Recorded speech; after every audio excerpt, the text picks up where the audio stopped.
High नमस्ते, स्वागत छ हजुरहरूलाई नेपाल अनलाइन स्कुल च्यानलमा। आज हामी यस क्लासमा चाहिँ विशेष गरी जुन हाम्रो है क्लास 12 को इकोनोमिक्सको चाहिँ च्याप्टर 2 को चाहिँ unit 2.3 theory of the price and the output डिटर्मिनेसनको चाहिँ पार्ट 1 मा रहेका छौँ र यस क्लासमा चाहिँ जुन हाम्रो इक्विलिब्रियमको बारेमा है त्यसै गरी इक्विलिब्रियम र साथै यो फर्म र इन्डस्ट्री बीच चाहिँ के भिन्नता छ। एउटा फर्म भनेको नि एउटा जस्तै हामीले के लाग्न सकिन्छ भन्दा एउटा भनौँ न एउटा कम्पनी अर्गनाइजेसन जस्तो लाग्न सकिन्छ र इन्डस्ट्री पनि त्यस्तै लाग्न सकिन्छ, तर यो दुई चाहिँ बीच चाहिँ एउटा भिन्नता रहेको छ। र आज चाहिँ विशेष गरी एउटा इक्विलिब्रियम भनेको कन्सेप्ट पढ्न जाँदैछौँ र पछिका क्लासेसहरूमा चाहिँ जस्तै हामीले टोटल रेभिन्यू र टोटल कस्ट एप्रोच अनुसार चाहिँ पर्फेक्ट कम्पिटिसन मार्केट अन्तर्गत चाहिँ इक्विलिब्रियम फर्महरूको चाहिँ इक्विलिब्रियम होइन त्यस्तो कुराहरू चाहिँ हामी पढ्छौँ। र आजलाई चाहिँ मेन भनेको हामी के हेर्न जाँदैछ भन्दा एउटा यो इक्विलिब्रियम, यसमा खासै त्यस्तो केही पनि गाह्रो छैन। यो जुन इक्विलिब्रियम भन्ने बित्तिकै के छ भन्दाखेरि है त यो जसमा आउँछ हाम्रो डेफिनेसन त सोध्ने होइन, तर हामीले चाहिँ यसरी हिसाबहरू गर्दा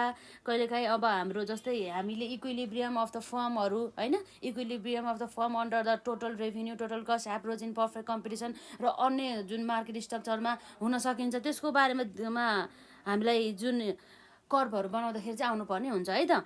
र एउटा कुरा भनेको यो जुन इक्विलिब्रियम रहेको छ, यो इक्विलिब्रियम भन्ने बित्तिकै चाहिँ यसमा के हुन्छ भन्दाखेरि चाहिँ जब चाहिँ हाम्रो के हुन्छ भन्दा डिमान्ड र सप्लाई चाहिँ इक्वल भएको जुन पोइन्ट छ त्यो पोइन्टमा चाहिँ हामीले इक्विलिब्रियम क्वान्टिटी र इक्विलिब्रियम प्राइस निकाल्ने गर्दछौँ र त्यो इक्विलिब्रियम पोइन्टमा चाहिँ हाम्रो के हुन्छ त भन्दा मार्केट इक्विलिब्रियम चाहिँ आउने गर्दछ है त। र यसरी कुनै पनि फर्मको चाहिँ इक्विलिब्रियमहरू चाहिँ हुनको लागि चाहिँ कन्डिसनहरू रहेका हुन्छन्। जस्तै एउटा इक्विलिब्रियम हुनको लागि हामीलाई के हुनु पर्यो भन्दा यहाँ रहेको छ डिमान्ड है, जस्तो हजुरलाई थाहा छ नि डिमान्ड भन्ने बित्तिकै माग भयो होइन, demand equal to supply, demand equal to supply D equals to यस भन्दाखेरि बुझ्न सक्छौँ।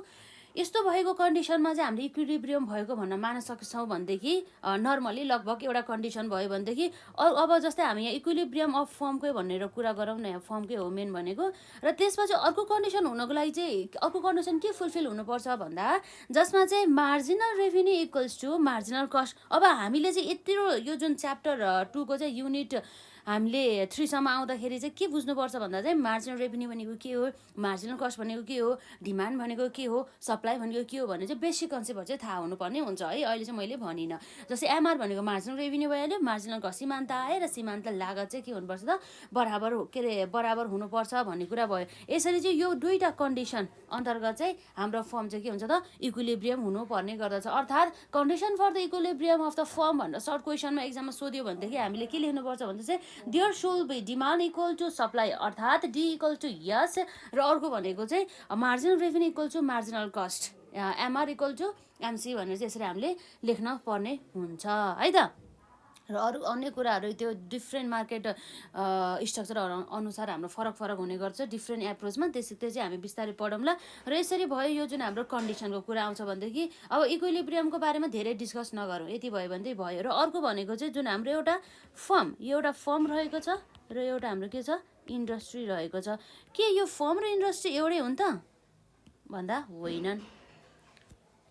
किन होइनन् भन्दा जस्तै एउटा इन्डस्ट्री हुन्छ, जस्तै फिल्म इन्डस्ट्रीभित्र रहेका एउटा जस्तै हाम्रो एउटा पब्लिकेसन एन्ड द प्रोडक्सन भनौँ न होइन, जस्तै एबिसी पब्लिकेसन हो भयो भनेदेखि यो चाहिँ एउटा फिल्म इन्डस्ट्री भन्ने चाहिँ होल यो इन्डस्ट्रीलाई जनायो भनेदेखि एउटा यो इन्डस्ट्रीभित्र रहेको एउटा युनिट हुन्छ नि, एउटा फर्म हुन्छ नि, हो त्यसलाई चाहिँ हामी के भन्छौँ फर्म भनेर भन्छौँ है त। जस्तै हामीले हेर्दाखेरि यो फर्मको है कहिलेकाहीँ अब डिफ्रेन्सहरू पनि सोध्न सकिन्छ, त्यही भएर हेर्नु होला यसमा फर्म इज के हो त हाम्रो यो वान बिजनेस युनिट भनेर हामीले बुझ्नुपर्ने हुन्छ है। त्यसपछि अर्को भनेको चाहिँ इन्डस्ट्री इन्क्लुड्स है industry includes many such form भने मतलब यस्तै विभिन्न धेरै फर्म एबिसी होला, ऱ्याम होला, स्याम होला, अर्को कम्पनी होला, त्यो सबै मिक्स भएर एउटा होल इन्डस्ट्री बन्छ नि, हो त्यसलाई चाहिँ हामी के भन्छौँ इन्डस्ट्री भन्छ होइन। Industry include many such firms भने चाहिँ यस्ता फर्महरू त धेरै नै इन्क्लुड हुने भयो भन्ने कुरा भयो। र त्यसपछि अरू के भिन्नता होला भन्दा जस्तै हाम्रो फर्म्सले चाहिँ के गर्छ त अरूले डिटरमाइन गरेको प्राइसहरूलाई चाहिँ फलो गर्छ, अर्थात् इन्डस्ट्रीले डिटरमाइन गरेको प्राइसहरूलाई फलो गर्छ भनेदेखि इन्डस्ट्रीले चाहिँ के गर्छ, प्राइसहरू चाहिँ अनि डिटरमाइन गर्छ र त्यो प्राइसलाई चाहिँ कसले फलो गर्नुपर्ने हुन्छ, फर्मले फलो गर्नुहुन्छ। सो हामीले फर्मलाई के भन्छौँ, प्राइस टेकर भन्छौँ भनेदेखि जुन हाम्रो इन्डस्ट्रीलाई के भन्छौँ, प्राइस मेकर भनेर चाहिँ हामीले बुझ्न सक्छौँ है त। Firms follow the price, so firms are है त, so firms are called price taker.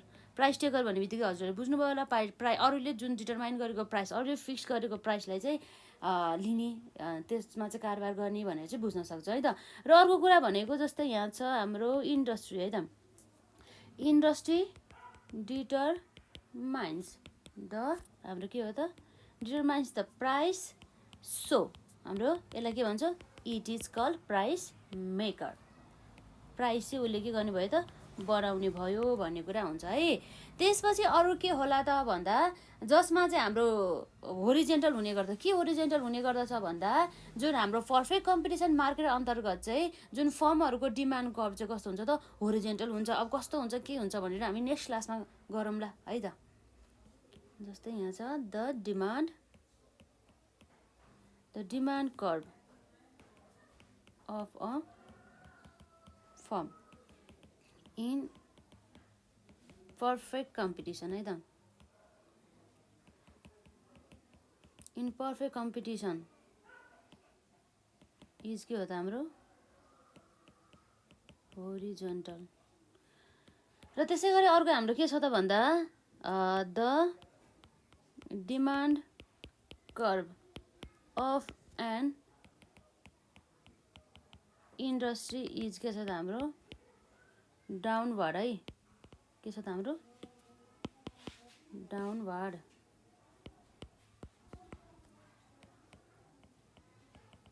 Downward sloping भनेर है त।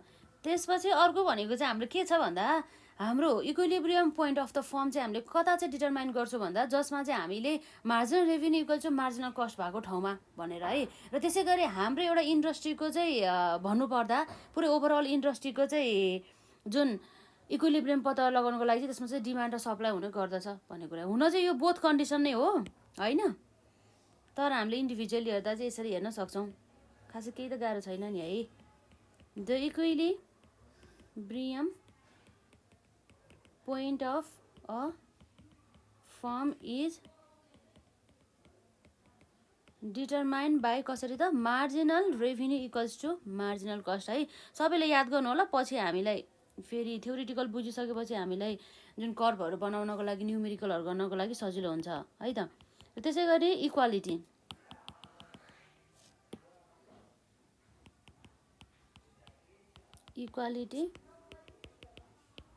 बिट्विन डिमान्ड एन्ड सप्लाई, जसलाई भन्छ डी इक्वल्स टु यस है। डिटरमाइन्स त के हो त हाम्रो इक्विलिब्रियम अफ एन्ड के हो त हाम्रो इन्डस्ट्री। यसरी चाहिँ हामीले यो पत्ता लगाउन सक्छौँ है त। यो कुराहरू भयो भने चाहिँ अब हाम्रो फर्म र इन्डस्ट्री बिच के भिन्नता छ भनेर हामीले यसरी हेर्दाखेरि चाहिँ firm is a one business unit हो भनेदेखि industry includes many business units अथवा फर्म्स भनेर बुझ्न सक्छौँ। भनेदेखि firms follow the price, so firms are call price taker भनेपछि industry determines the price, so it is call the price maker. र त्यसै गरी the demand of the curve of a firm in perfect competition is horizontal हो भनेदेखि the demand curve of an industry is a downward sloping. र the equilibrium point of a firm is determined by marginal revenue equals to marginal cost हो भनेदेखि equality between demand and the supply D equals to S determines the equilibrium of an industry भन्ने कुरा चाहिँ रह्यो है त। र अब विशेष गरी यो जुन कन्डिसन है इक्विलिब्रियम कन्डिसनहरूलाई हेर्नु होला, यो जुन फर्म र इन्डस्ट्री बिच चाहिँ भिन्नता रहेछ भनेर बुझ्नु होला। र नेक्स्ट क्लासमा चाहिँ अब हामी जुन अलि एक्जाममा इम्पोर्टेन्ट क्वेसन्सहरू चाहिँ गर्ने छौँ है त। आजलाई चाहिँ यति नै गरौँ।